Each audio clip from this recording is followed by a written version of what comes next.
നമുക്കൊരു special chicken കറി ഉണ്ടാക്കിയാലോ? First നമുക്ക് ഓയിൽ ഒഴിച്ച് ഈ സവാള ഒന്ന് ഫ്രൈ ചെയ്തെടുക്കാം. എണ്ണ ചൂടായപ്പോൾ നമുക്ക് ഉള്ളിയിട്ട് ഇനി നന്നായിട്ട് ഗോൾഡൻ കളറാവുന്ന വരെ ഇത് സവാള ഒന്ന് മൊരിയിച്ചെടുക്കണം. ഇത് സെക്കൻഡ് ട്രിപ്പാണ്. അപ്പം ഇതൊന്ന് ജസ്റ്റ് മൊരിഞ്ഞ് വരുമ്പോഴത്തേക്ക് ഒരു 6 അല്ലി വെളുത്തുള്ളും കൂടി ഇട്ട് കൊടുക്കണേ. ഇതാ ചിക്കൻ ഇവിടെ നന്നായിട്ട് കഴുകി വൃത്തിയാക്കി വെച്ചിട്ടുണ്ട്. ഇനി ഇതിലേക്ക് പൊടികളായിട്ട് കുറച്ച് മഞ്ഞൾപ്പൊടി, അടുത്തത് മല്ലിപ്പൊടി, ഇനി മുളക് പൊടി, എരിവിന് ആവശ്യത്തിന് കുരുമുളക് പൊടി, ഇത് പെരുംജീരകം പൊടി, ഇനി ഗരം മസാല, ഇനി ഉപ്പ്, ആവശ്യത്തിന് ഉപ്പ് ചേർത്ത് കൊടുക്കാം. ഇനി കുറച്ച് ഒരു പകുതി നാരങ്ങ നീര്, ഇനി അല്പം കെച്ചപ്പും കൂടിയേ, ടൊമാറ്റോ കെച്ചപ്പ്, തൈര്, ഇനി കുറച്ച് ഇഞ്ചി വെളുത്തുള്ളി പേസ്റ്റും കൂടി. സവാള ഇവിടെ വറുത്ത് വെച്ചിട്ടുണ്ട്.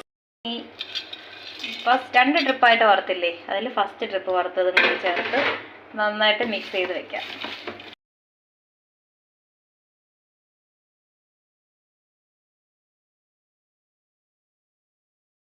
നേരത്തെ വറുത്ത് വെച്ച സവാളയിൽ നിന്ന് 1 സ്പൂണ് ഓയിൽ ചേർത്തിട്ടുണ്ട്. അത് കഴിഞ്ഞിട്ട് കുറച്ച് അധികം ബട്ടർ ഇട്ടിട്ടുണ്ട് കേട്ടോ. ബട്ടറിൻ്റെ ഫ്ലേവർ നന്നായിട്ട് കിട്ടണം. ഇപ്പം ഈ ബട്ടർ മെൽറ്റായിട്ട് വന്നിട്ടുണ്ട്. അപ്പം നമ്മൾ കുഞ്ഞായിട്ട് അരിഞ്ഞ് വെച്ചിരിക്കുന്ന കുറച്ച് മല്ലിയിലയും 2 പച്ചമുളകും കൂടി ഇട്ട് എടുത്തിട്ടുണ്ട്. ഇത് നന്നായിട്ടൊന്ന് മൂപ്പിച്ചെടുക്കാം. നമ്മൾ നേരത്തെ മസാല തേച്ച് വെച്ച ചിക്കൻ ഇതിലേക്ക് ഇട്ട് കൊടുക്കാം.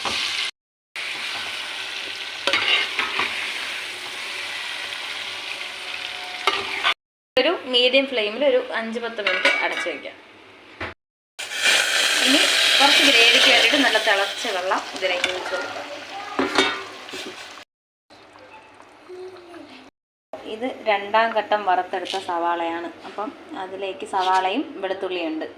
അതിലേക്ക് കുറച്ച് ഒരു നുള്ള് ചെറിയ ജീരകം കൂടി ഇട്ട് കൊടുക്കാം. എന്നിട്ട് ഇത് നന്നായിട്ടൊന്ന് പൊടിച്ചെടുക്കാം. നമുക്ക് ഈ ഗ്രേവിയിലോട്ട് ചേർത്ത് കൊടുക്കാം. ഇനി ഒരു 10 മിനിറ്റ് കൂടി ഈ ചിക്കൻ ഒന്ന് വേവാൻ വേണ്ടിയിട്ട് നമുക്കൊരു ലോ ഫ്ലെയിമിൽ ഇട്ടിരിക്കാം. ഇവിടെ ചിക്കനൊക്കെ നന്നായിട്ട് വെന്ത് വന്നിട്ടുണ്ട്. പിന്നെ അവസാനമായിട്ട് കുറച്ച് മല്ലിയിലയും ഒരു നുള്ള് ബട്ടറും.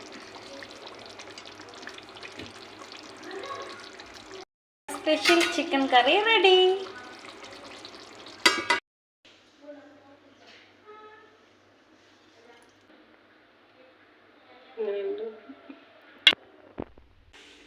സൂപ്പർ.